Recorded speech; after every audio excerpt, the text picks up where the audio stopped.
வணக்கம் மக்களே, நான் தான் ஜாக்சன். இந்த வீடியோ எதுக்குன்னு பார்க்கறதுக்கு முன்னாடி உங்களுக்கு நம்ம ராயல் பாஸ் தேவை அப்படின்னா பர்ச்சேஸ் பண்ற லிங்க் டிஸ்கிரிப்ஷன்ல இருக்கு, பர்ச்சேஸ் பண்ணிக்கங்க. அதே மாதிரி கோட்டோட நியூ பேட்ச் பாத்தீங்கன்னா ஆகஸ்ட் 15 ஸ்டார்ட் ஆகுது. நீங்க ஜாயின் பண்ணணும்னு நினைச்சாலுமே ஜாயின் பண்ணிக்கலாம், சரிங்களா? நிறைய கண்டென்ட் உங்களுக்கு அதுல கிடைக்கும். ஸோ இந்த வீடியோ எதுக்கு அப்படின்னு பார்த்தீங்கன்னா do's and don'ts for RRB PO, என்ன பண்ணணும் என்ன பண்ணக்கூடாது நம்ம அப்படின்றத இந்த வீடியோவில் சொல்ல போகிறோம். ஃபர்ஸ்ட் விஷயம் என்ன அப்படின்னு பார்த்தீங்கன்னா நம்ம ஹால் டிக்கெட்டு, அப்புறம் பார்த்தீங்கன்னா 4 passport size photo, ID proof, அதோட ஜெராக்ஸு, இதெல்லாம் கண்டிப்பாக எடுத்துகிட்டு போயிடணும். Sir next what do's and don'ts for First of all, guys, you are going to face the RRB PO exam, so best of luck for your exam. And for don't, I will say one thing, ki don't go for the marks. You will giving the marks and you will see the marks and you will see ki you will feel very demotivated by seeing the marks. So don't see the marks because it depends on the level of mark. So don't see the marks. See only ki which is the easy type of question. Solve easy type of question first, then go for the some difficult type of question. If you get the time, remaining time, then go for that. And one more important thing, in a exam hall, don't touch the keyboard. Don't touch the keyboard. Check the mouse is working properly or not. Because if mouse is not working properly, you will not click the correct answer. So that's why, sir. Sir சொல்றது உங்களுக்கு இங்கிலீஷ்ல புரிஞ்சிருக்கும். இருந்தாலும் நான் சில விஷயங்கள் சொல்றேன். என்ன அப்படின்னு பாத்தீங்கன்னா accuracy, selection of question important, சரியா? இந்த ரெண்டு மட்டும் கரெக்டா பண்ணீங்க அப்படின்னா கண்டிப்பா நீங்க கிளியர் பண்ணிடலாம் எக்ஸாம. ஸோ இன்னொரு விஷயம் என்ன அப்படின்னு பாத்தீங்கன்னா சார் சொன்ன மாதிரி தான், எக்ஸாமுக்கு முன்னாடி பாத்தீங்கன்னா நியூவா ட்ரை பண்ண வேணாம். ஏதாவது நியூ ஸ்ட்ராட்டஜி நான் போடுறேன், நியூவா சால்வ் பண்றேன் அப்படின்னு ட்ரை பண்ணாதீங்க. அத மாதிரி சார் சொன்ன மாதிரி மார்க் டெஸ்டோட மார்க்கை பார்த்து வெக்ஸ் ஆகாது. ஒரே நிமிஷம் ஆட்டோ போகுதாங்க, சரிங்களா? ஸோ அந்த மார்க்கை பார்த்து வெக்ஸ் ஆனீங்க அப்படின்னா கண்டிப்பாக போட முடியாது உங்களால் எக்ஸாமில்.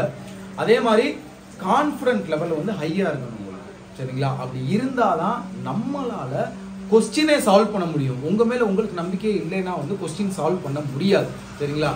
அதனால டோன்ட்ல வெக்ஸ் ஆகிக்க, டூஸ் அண்ட் டோன்ட் சொல்கிறோம். கண்டிப்பாக வெக்ஸ் ஆகாதீங்க. பாசிட்டிவ் வேர்ட்ஸாக ஃப்ரெண்ட்ஸ்ட்டு ஷேர் பண்ணிக்கோங்க. நெகட்டிவ் ஸ்ப்ரெட் பண்ணாதீங்க, ஏன்னா வேர்ட்ஸுக்கு பவர் அதிகம். ஸோ நீங்கள் நெகட்டிவ் ஒரு ஆள்கிட்ட பேசும்போது பார்த்தீங்கன்னா அவங்க வெக்ஸ் ஆகிறதுக்கான நிறைய சான்சஸ் இருக்குது. ஸோ நெகட்டிவ் ஆகாதீங்க, பாசிட்டிவாகவே இருங்க. முக்கியமாக மார்க் டெஸ்ட்டோட மார்க்கை பார்க்காதீங்க. அதை மாதிரி சார் சொன்ன மாதிரி மவுஸு கரெக்டாக யூஸ் ஆகுதான்னு பார்த்துங்க. ஏன்னா எக்ஸாமில் பார்த்தீங்கன்னா சேவ் அண்ட் நெக்ஸ்ட் கொடுக்கும்போது பார்த்தீங்கன்னா ஸ்டக் ஆகும். கெட் மோர் டைம்னா fraction of seconds slower system slow ஆகும். அதே மாதிரி இடையில சிக்னேச்சர் வாங்குவாங்க. அப்போ நீங்க பேனிக் ஆயிடக்கூடாது. என்ன இப்போ பேனிக் ஆயிடுச்சு, இப்போ சிக்னேச்சர் வாங்குறீங்க அப்படின்னு சொல்லி அவங்க எல்லாம் கத்திடக்கூடாது. இதெல்லாம் நடக்கும் முன்னாடியே மைண்ட் செட் பண்ணிட்டு போயிடும். இடையில சைன் வாங்குவாங்க, சிஸ்டம் ஸ்லோ ஆகும். இந்த மாதிரிலாம் மைண்ட் செட் பண்ணிட்டு போயிடும் sir. And don't give back to back mocks because only 3 or 4 days left. So if you give back to back mock exam and you will see your marks, you will get demotivated. Go for the easy level of mock. Easy. Go for the easy mocks. In a day you will give 3 or 4 days. That increase their confidence level. Yeah, definitely. If you solve easy mocks, you will get confident.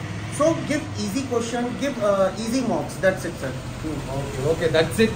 சொல்றதெல்லாம் நாங்க உங்களுக்கு சொல்லிட்டோம். So இதெல்லாம் follow பண்ணிக்கங்க. அதை மாதிரி puzzle and seating arrangement solve பண்ணும்போது கான்ஃபிடென்ட்டாக சால்வ் பண்ணுங்க. ஒன் டைம் சால்வ் பண்ணிட்டு ஆன்சர் வந்த பிறகு திரும்ப ரீசெக் பண்ண வேணும்.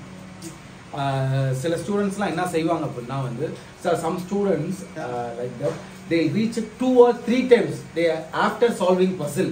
No. If you suppose you are solving the puzzle and you got stuck in somewhere, you will see ki just immediately skip that question, move on forward, because some easy question, some easy puzzle is waiting for you. So then don't waste your single minute in a same question ki no I will do again and maybe it will get correct. No, just skip it, move on forward. If you get some time, you will come back that same question and solve it.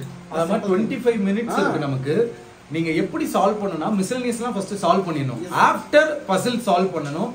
என்ன அப்படின்னா ஒரு விஷயம் ரொம்ப முக்கியம். பசில்ல 4 பசில் இருக்குன்னா selection of question ரொம்ப முக்கியம். If you have 4 puzzle means selection of question is very important. In that puzzle. Yes.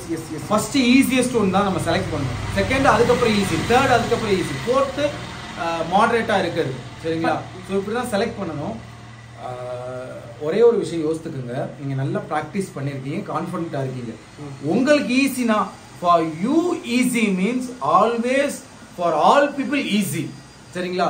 For you tough means for all people tough. அதை மட்டும் மைண்ட் செட் பண்ணிக்கோங்க. நீங்க வந்து பாத்தீங்கன்னா ஒரு பசில் சால்வ் பண்றோம், நம்மளால சால்வ் பண்ண முடியல, எல்லாரும் போட்டிருப்பாங்கன்னு சொல்லி ஃப்ளூக் போட வேணாம். அக்யூரசியை மெயின்டைன் பண்ணுங்க. அவ்வளோதான். ஸோ உங்களிருந்து விடைபெறுவது உங்கள் ஜாக்சன் மற்றும் Rohit sir. Royal pass purchase பண்ணிக்கோங்க.